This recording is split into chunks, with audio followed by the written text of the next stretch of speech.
mau sela dulu kepada kasus lokal di Papua yang saya perlu update-nya. Ya, sebelum Pak Warinusi berbicara, saya mau tampilkan dulu wajah keren pejuang HAM di Papua ini. Ya, supaya kita bisa berdiskusi bersama ini. Oke, ini dia. Ya, Pak, saya mau tanya ini, Pak Yan, apakah Anda menyangkali bahwa foto yang ada di berita ini foto Anda atau bukan? Ya, itu foto saya kemarin pagi di Oh. pengadilan itu, di depan ruang sidang utama pengadilan Manokwari. Oh gitu ya. Iya. Oke. Pak Yan, apakah Anda mau langsung terangkan atau saya baca berdasarkan ini supaya Anda tinggal menjelaskan intinya atau gimana? Ini Boleh, karena boleh, Pak. ini kutipan saja. Saya ambil berita ini untuk membawa kembali kita fokus kepada persoalan Papua, khususnya ancaman pelanggaran HAM dan pelanggaran HAM berat. Gitu. Jadi begini, saudara-saudara, ini merupakan hasil wawancara Pak Yan Warinusi dengan sebuah media lokal Papua, kalau saya nggak salah di Manokwari ya. Dan begini judulnya, saya baca cepat saja. LP3BH Manokwari mendesak Komnas HAM RI menyelidiki peristiwa dugaan pelanggaran HAM berat Kramamongga, Fak-Fak, Papua Barat. Oke, dan ini saya mau ajak saudara lihat baik-baik ya.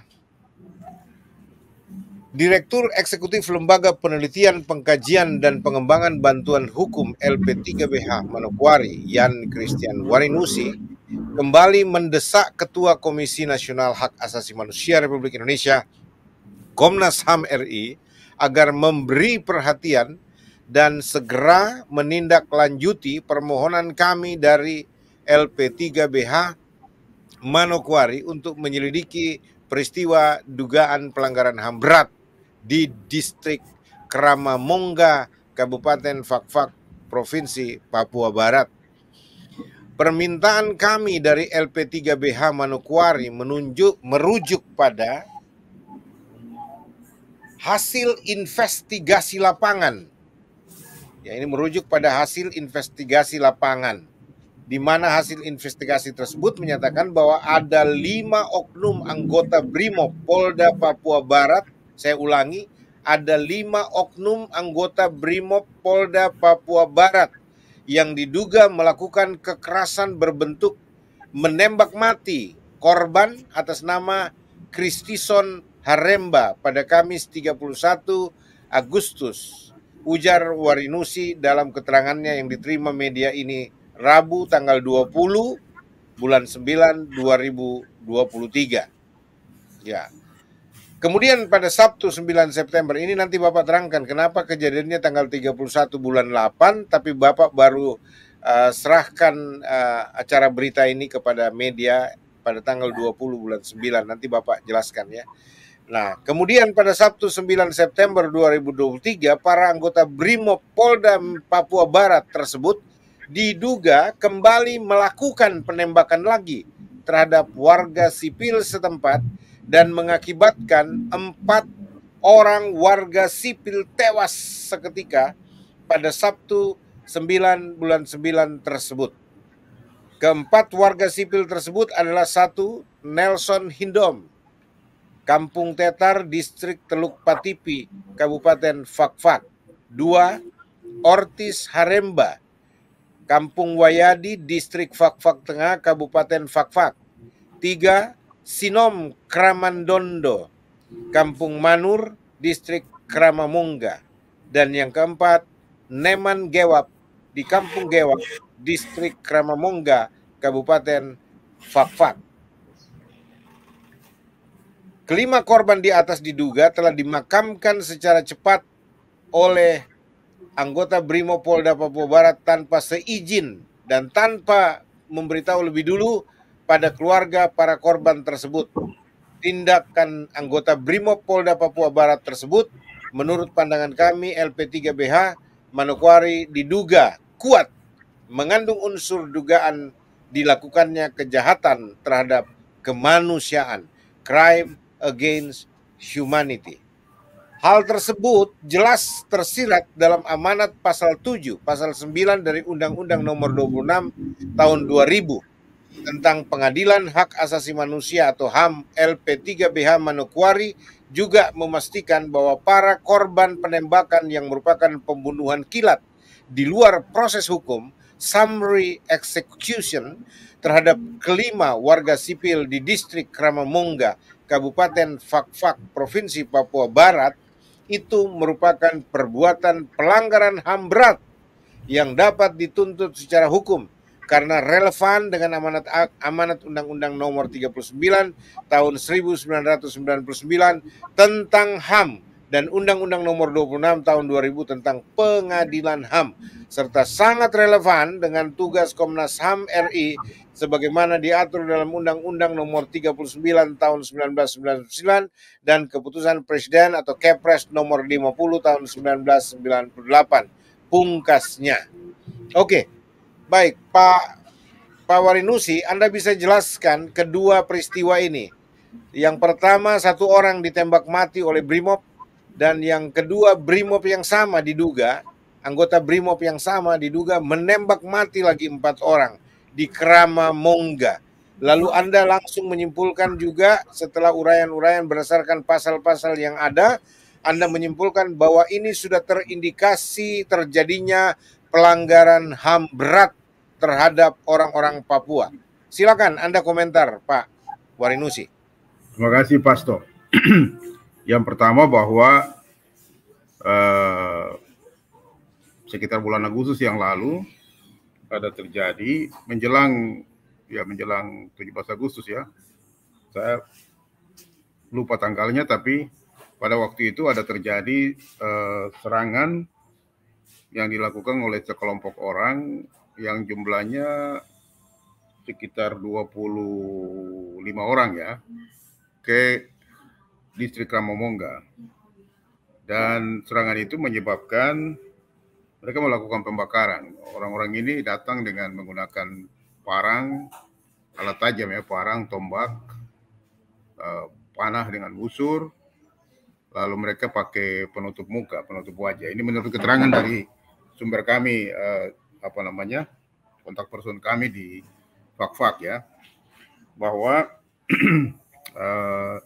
akibat serangan itu mereka membakar kantor distrik, mereka juga membakar kendaraan yang ada di situ, kendaraan roda 2 maupun roda 4, ada truk juga yang dibakar. Lalu mereka juga menyerang bahkan menganiaya seorang kepala distrik yang namanya dia marganya itu marga Hegemor, Dorrance Hegemor ya, dan kemudian dia dibawa ke rumah sakit, tempat dilarikan ke rumah sakit Fakfak, rumah sakit umum daerah Fakfak, dan kemudian ternyata nyawanya tidak tertolong, beliau meninggal. Si Hegemor ini dia punya bapak itu salah satu tokoh anggota Dewan Musyawarah PPRA waktu itu tahun 1969. Orangnya cukup dikenal, orang tokoh pejuang di Fakfak yang istilahnya tokoh integrasi Papua ke dalam NKRI. Anaknya ini yang kepala distrik Kramamongga, jadi dia anak asli Fakfak, orang asli Papua. Dia akhirnya tidak tertolong nyawanya dan meninggal. Nah, setelah kejadian itu, kemudian terjadilah operasi. Pak Yan, sorry, boleh ulang siapa namanya kepala distrik ini, anak pejuang itu? Saya sebentar sambil jalan nanti saya cari namanya, tapi yang jelas dia punya marganya itu Hegemor. Sambil kita mengabadikan Pak, bahwa apapun dimanapun posisinya dia telah banyak berbuat sesuatu untuk kemanusiaan, berprestasi, layak diberikan penghormatan. Paling tidak kita di Paradoks Papua menyebutkan nama beliau untuk dikenang. Silakan lanjut Pak. Dia ini memang anak istilahnya anak tokoh pejuang, jadi dihormati, bapaknya cukup dihormati di Fakfak. Di antara penduduk masyarakat asli Fakfak itu mereka sangat menghormati bapaknya. Jadi kematiannya ini setelah dianiaya kemudian dibawa ke rumah sakit dan tidak tertolong nyawanya dan meninggal. Sesudah itu kemudian terjadi beberapa hari kemudian Kapolda Papua Barat bersama juga dengan Pak Gubernur, pejabat gubernur saat ini Pak Waterpau, juga dengan Wakapoldanya Pak Patrice Renwarin, mereka melakukan perjalanan ke Fak-Fak dan juga memimpin pasukan juga untuk melakukan pengamanan, dan kemudian Brimob ini termasuk yang melakukan pengejaran. Sebentar, saya potong. Pak, ya. Sorry Pak, saya potong sebentar. Karena banyak orang yang belum tahu suasana Papua dalam pengertian lokasi ya. Jadi Fak-Fak ini masuk wilayah Papua Barat, Provinsi Papua Barat. Masih masuk Papua Barat. Lalu ibu kotanya Papua Barat ini Fak-Fak atau Manokwari? Manokwari. Jadi dari Manokwari mereka baik Kapolda namanya siapa Pak? Bisa dijelaskan? Kapolda Papua Barat. Kapolda Papua Barat Irjen Polisi Dr. Andes Monang Tahi Daniel Silitonga. Kemudian Wakapoldanya Irjen Pol ya, berarti bintang 2 ya. Irjen Pol Monang Tahi Daniel Silitonga. Silitonga ya. Silitonga. Itu Kapolda Papua Barat ya? Kapolda Papua Barat. Lalu kemudian Wakapoldanya itu Brigadir Jenderal Patrice Renwarin. Kemudian pejabat gubernurnya Dr. Andes Paulus Waterpau ya, Kombes Purnawirawan ya. Sebenarnya hebat ini Papua Barat ini, karena yang pimpin gubernurnya bintang 3, Purnawirawan, yang Kapoldanya bintang 2. Ini banyak bintang-bintang di sana. Mudah-mudahan nggak jadi perang bintang juga ini. Cuman persoalannya yang kita mau berbicara ini soal bintang-bintang ini, mestinya bintang itu gemerlapan soal penegakan keadilan dan kebenaran. Tetapi saya dengar di Manokwari, di Fak-Fak Papua Barat ini justru pelanggaran paling banyak terjadi, apalagi pembiaran, tanda kutip. Sebentar saya angkat kasusnya Pak, bahwa itu terjadi. Dan ini Pak Monang Silitonga, Anda bertanggung jawab penuh atas Papua Barat loh. Ya. Bagaimana nasib Papua Barat menjadi lebih baik itu ditentukan oleh Anda. Ya, dan itu sebabnya kehormatan negara terhadap Anda untuk mengatur Papua Barat supaya damai, sejahtera penduduknya dan hak-hak asasi manusia yang ditegakkan, itu tanggung jawab Anda, Monang Tahi Daniel Silitonga. Saya bilang horas buat Anda karena Anda orang Batak ini. Jadi Anda harus betul-betul, apalagi Anda anak Tuhan ya. Saya dengar juga masuk gereja, ikut ibadah, dan saya baca rilisnya. Mestinya mengedepankan kasih dan pendekatan yang lebih persuasif dibandingkan represif dalam menghadapi anak-anak Papua sendiri. Dan harus bisa lebih empati terhadap orang-orang asli Papua dalam menangani persoalan. Jangan membiarkan satu butir peluru pun untuk menertibkan, karena penertiban oleh polisi tidak boleh ada pembunuhan. Ya, kecuali mereka diserang. Kalau ada bukti mereka diserang mempertahankan diri, baru ada korban, mungkin itu baru bisa dibenarkan, tanda kutip ya. Tapi kalau saya baca rilisnya Bapak, wah ini banyak sekali hal-hal. Nah oke, sorry Pak. Jadi lanjut, lalu mereka ke Fak-Fak. Lalu kemudian apa yang terjadi Pak? Ya, mereka bertiga ini secara bergantian berkunjung ke Fak-Fak dan melakukan pertemuan dengan masyarakat. Kemudian mereka datang juga bersama-sama dengan pasukan. Jadi 2 orang ini Pak Kapolda maupun Wakapolda membawa pasukan. Pasukannya dari Brimob memperkuat, bahasanya itu memperkuat Polres Fak-Fak, Kapolres Fak-Fak dan jajarannya untuk melakukan pengejaran terhadap para penyerang di distrik Ramamongga pada menjelang 17 Agustus itu, yang menyebabkan matinya atau teraniaya sampai tewasnya kepala distriknya. Nah, dalam operasi pengejaran inilah kemudian pada tanggal 31 ada 5 anggota Brimob yang melakukan patroli di jembatan Mamur itu, di kampung Mamur.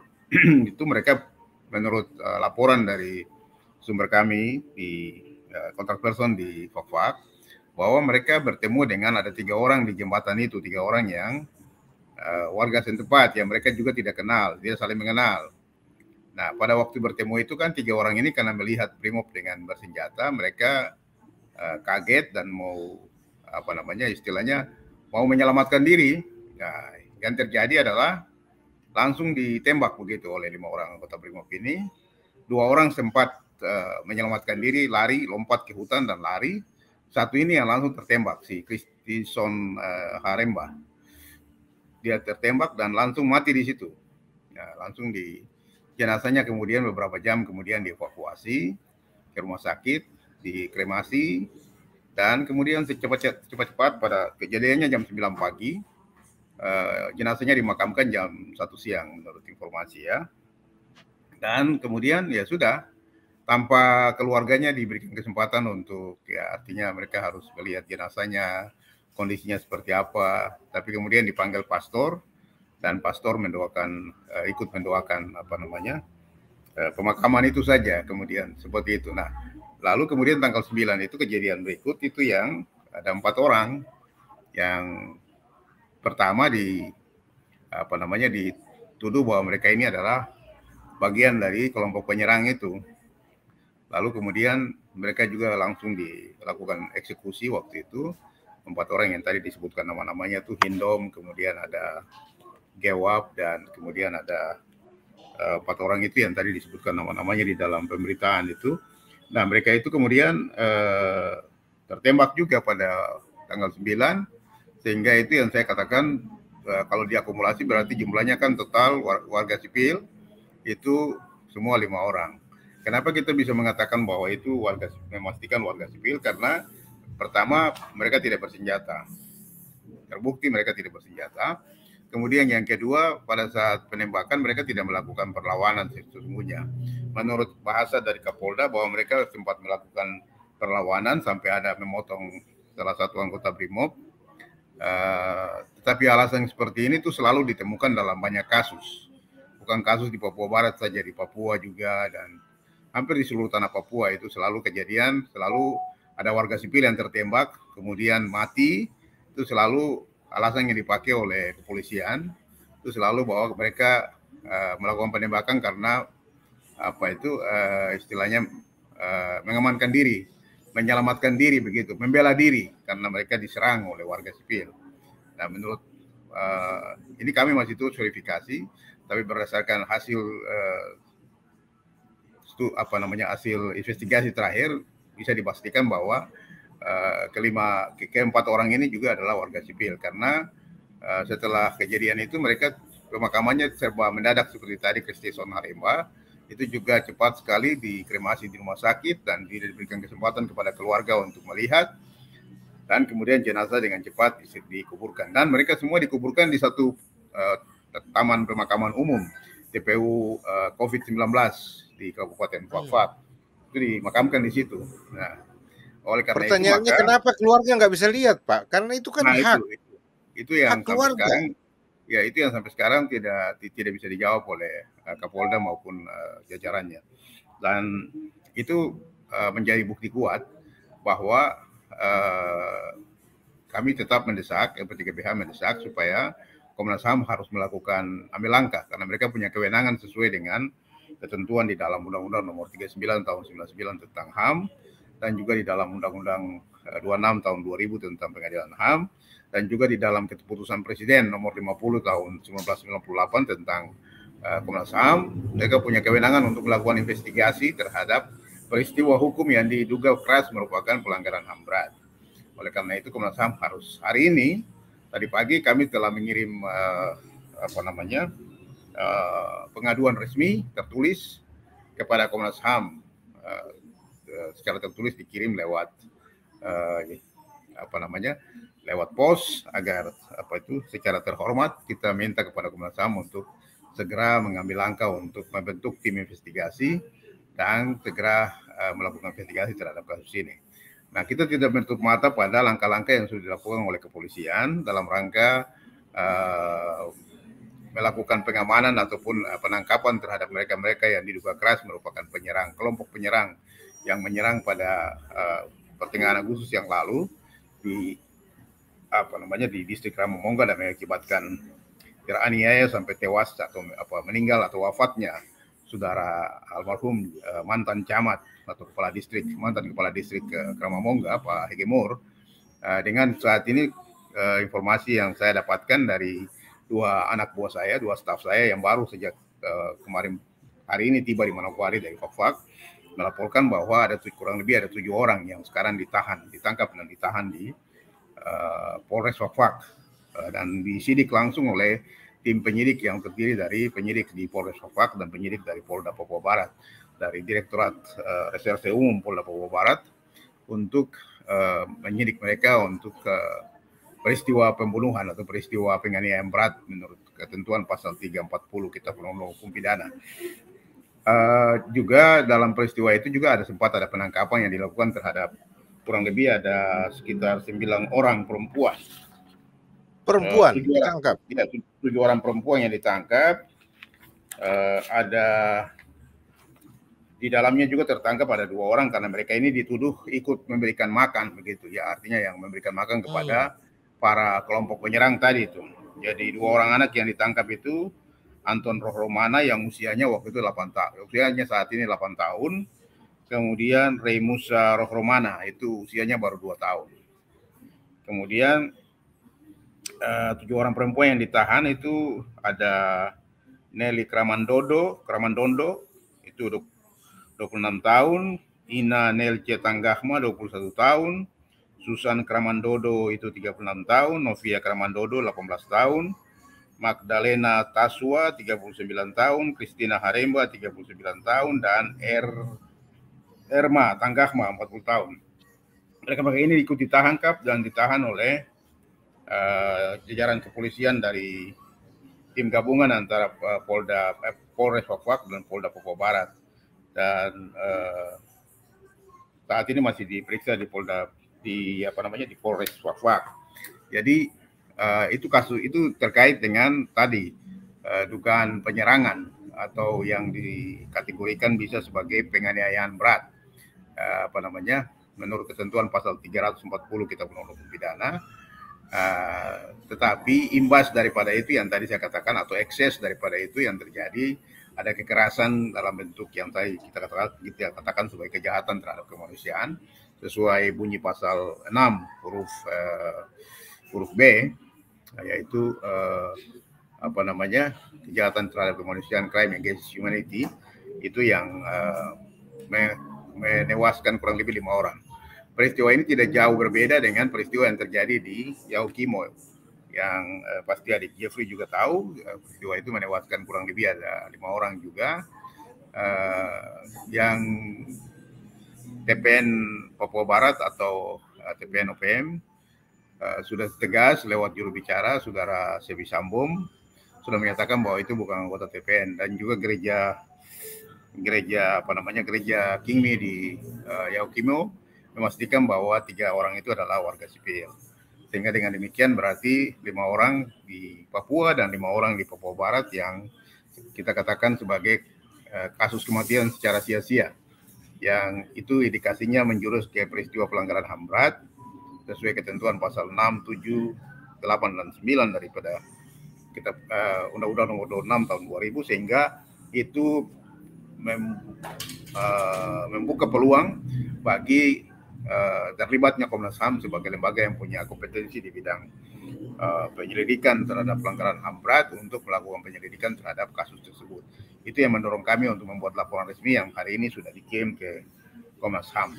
Demikian, Pak. Oke, Pak Warinusi, saya mendapatkan klarifikasi dengan salah seorang pejabat dari Kepolisian Republik Indonesia, Polda Papua Barat, Polres kalau saya nggak salah, saya lupa, saya via telepon karena saya tanyakan persoalan Yahukimo kalau saya nggak salah waktu itu, atau justru yang Karamamongga ya.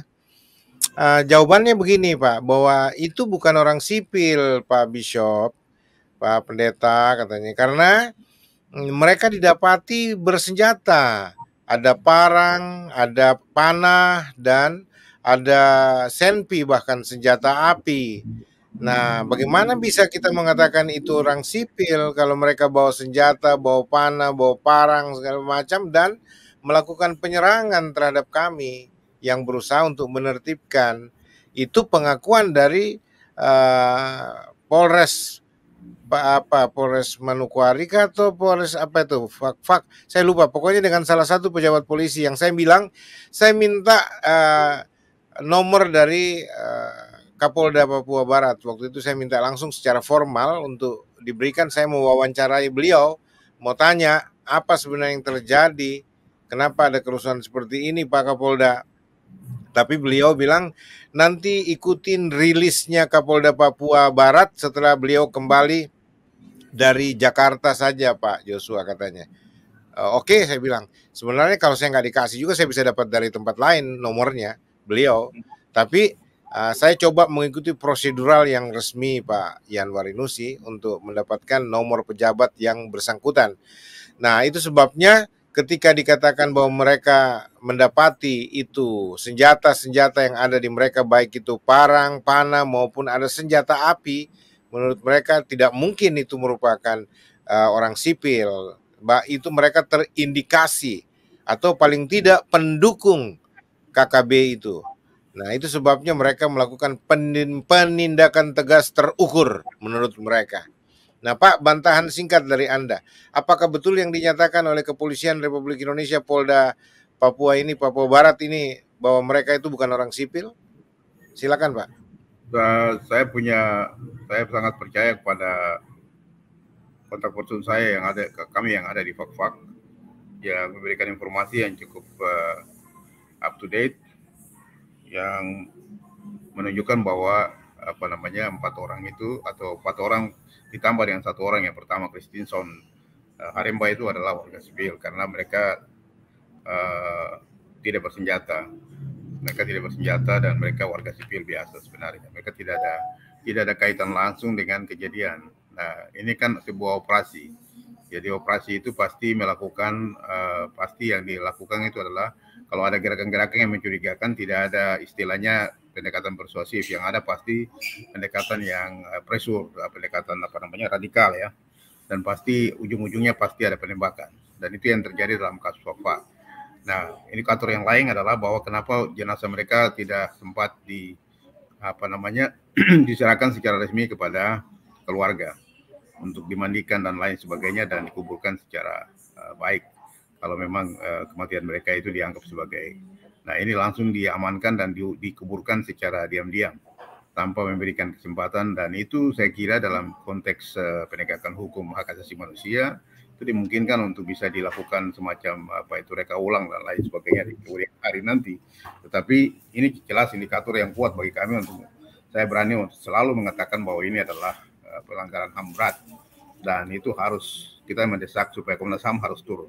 Apapun yang terjadi, Komnas HAM harus turun supaya kasus ini dibuka secara luas tanpa menafikan proses hukum yang sudah dilakukan oleh kepolisian dalam rangka menegakkan hukum untuk kematian dari Pak Gemur dan pembakaran dan pengusakan yang sudah dilakukan sekitar bulan Agustus yang lalu di distrik Ramomongga.